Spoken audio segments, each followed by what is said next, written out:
Poetry killer by Shri Parvathy. Shri Parvathy COVID lockdown കാലത്ത് 7 ദിവസം കൊണ്ട് എഴുതി തീർത്ത കഥയാണിത്. ഇതിൻ്റെ പേര് സൂചിപ്പിക്കുന്നത് പോലെ തന്നെ ഒരു ക്രൈം ത്രില്ലർ ജോണറിലുള്ള കഥയാണ് ഈ നോവലിലുള്ളത്. ഈ കഥയിലെ പ്ലോട്ട് കൊച്ചി സിറ്റി പോലീസ് ചീഫായി ഡെറിക് ജോൺ ചാർജ് എടുക്കുന്നു.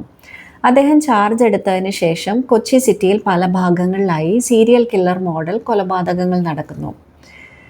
ഈ മരിച്ചവരിൽ പലരും സാഹിത്യകാരന്മാരും കവികളും അങ്ങനെ സമൂഹത്തിൽ അറിയപ്പെടുന്ന ആൾക്കാരാണ്. അതുകൊണ്ട് തന്നെ ഈ കേസുകൾ തെളിയിക്കാനായി ഡെറിക് ജോണിന് അത്യാവശ്യം നല്ല പബ്ലിക് മീഡിയ പ്രഷറെല്ലാം ഉണ്ട്. കൊലയാളി ഡെഡ് ബോഡികളുടെ അടുത്ത് ഓരോ കവിതകളുടെ ഓരോ ചെറിയ ഭാഗം വെക്കുന്നുണ്ട്. അത് അടുത്ത കൊലപാതകത്തിലോട്ടുള്ള ഒരു ക്ലൂ ആണ്. ഇതല്ലാതെ വേറെ യാതൊരു ഫിംഗർ പ്രിൻസോ വേറെ ഒരു തെളിവുകളും കൊലയാളി അവശേഷിപ്പിക്കുന്നില്ല. ഒഫീഷ്യൽ ലൈഫിൽ ഡെറിക്കിൻ്റെ വർക്ക് പ്രഷർ, മാനസിക സമ്മർദ്ദങ്ങൾ, കേസ് തെളിയിക്കാനുള്ള ബുദ്ധിമുട്ടുകൾ അതെല്ലാം കഥയിൽ നന്നായിട്ട് പ്രസൻറ്റ് ചെയ്തിട്ടുണ്ട്. അദ്ദേഹത്തിൻ്റെ പേഴ്സണൽ ലൈഫിലോട്ട് വരുവാണെങ്കിൽ അദ്ദേഹത്തിൻ്റെ ഭാര്യ സൂസന്നയായിട്ടുള്ള റിലേഷൻ, അദ്ദേഹത്തിൻ്റെ കാമുകിയായ മായ ആയിട്ടുള്ള കൂടിക്കാഴ്ചകൾ, ആ ബന്ധങ്ങളുടെ വൈകാരികത അതെല്ലാം നന്നായിട്ട് കഥയിൽ ചേർത്തിട്ടുണ്ട്.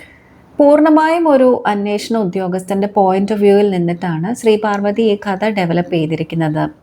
ഒരു പോലീസ് ഇൻവെസ്റ്റിഗേഷനിലെ ഓരോ രീതികൾ, ഫോറൻസിക്സ്, മറ്റേ പോസ്റ്റ്മോർട്ടം പ്രൊസീജിയേഴ്സ് ഇതെല്ലാം അത്യാവശ്യം നന്നായിട്ട് റിസർച്ച് ചെയ്തിട്ട് കഥയുടെ ഭാഗമാക്കിയിട്ടുണ്ട്. സാധാരണ ക്രൈം ത്രില്ലർ നോവലുകൾ പേജ് ടേണേഴ്സ് ആയിരിക്കും. നമ്മളൊരു ക്യൂരിയോസിറ്റിയിൽ പെട്ടെന്ന് അടുത്ത പേജിലോട്ട് പോകും. പക്ഷേ ഈ ബുക്ക് എനിക്ക് അത്രയ്ക്ക് പേഴ്സണലി പേജ് ടേണറായിട്ട് തോന്നിയില്ല. നിങ്ങൾ ക്രൈം ത്രില്ലർ നോവലുകൾ ഇഷ്ടപ്പെടുന്നവരാണെന്നുണ്ടെങ്കിൽ എളുപ്പത്തിൽ വായിച്ചു തീർക്കാവുന്ന ഒരു ബുക്കാണിത്. ഏകദേശം ഒരു 125 പേജാണ് ഈ ബുക്കിലുള്ളൂ. ഓവറോൾ ഒരു നല്ല എക്സ്പീരിയൻസ് ആണ് ഈ ഒരു ബുക്ക് തരുന്നത്. നിങ്ങൾ ഈ ബുക്ക് വായിച്ചിട്ടുണ്ടെങ്കിൽ നിങ്ങളുടെ അഭിപ്രായം കൂടെ പറയൂ.